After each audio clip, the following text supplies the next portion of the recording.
Hello everyone, my name is Purya. Today we are going to discuss the first chapter of the book, The Art of Thinking Clearly. It's a very interesting and illuminating book. First chapter, Why You Should Visit Cemeteries. Survivorship Bias. No matter where Rick looks, he sees rock stars. They appear on television, on the front pages of magazines, in concert programs, and at online fan sites. Their songs are unavoidable. In the mall, on his playlist, in the gym. The rock stars are everywhere. There are lots of them. And they are successful. Motivated by these stories of countless guitar heroes, Rick starts a band. Will he make it big? The probability lies a fraction above zero. Like so many others, he will most likely end up in the graveyard of failed musicians. This burial ground houses 10,000 times more musicians than the stage does, but no journalist is interested in failures, with the exception of fallen superstars. This makes the cemetery invisible to outsiders. In daily life, because triumph, victory, win, triumph, success, conquest, walkover, landslide, because triumph is made more visible than failure, you systematically overestimate your chances of succeeding. As an outsider, you, like Rick, succumb. Succumb to stop opposing someone or something that is stronger than you and allow them to take control. Synonym give in. Succumbing to pressure from the chemical industry, Governor Blakely amended the regulations. Succumb to an illusion, and you mistake how minuscule is extremely small, synonym minute, a minuscule amount of food. Her office is minuscule. And you mistake how minuscule the probability of success really is. Rick, like so many others, is a victim of survivorship bias. Behind every popular author, you can find 100 other writers whose book will never sell. Behind them are another 100 who haven't found publishers. Behind them are yet another 100 whose unfinished manuscripts gather dust in drawers. And behind each one of these are 100 people who dream of one day writing a book. You, however, hear of only the successful authors, these days many of them self-published, and fail to recognize how unlikely literary success is.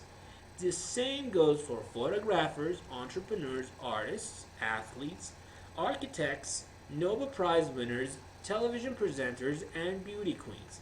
The media is not interested in digging around in the graveyards of the unsuccessful, nor is this its job. To elude the survivorship bias, you must do the digging yourself. You will also come across survivorship bias when dealing with money and risk. Imagine that a friend founds a startup. You belong to the circle of potential investors and you sense a real opportunity. This could be the next Google. Maybe you'll be lucky. But what is the reality? The most likely scenario is that the company will not even make it off the starting line. The second most likely outcome is that it will go bankrupt within 3 years.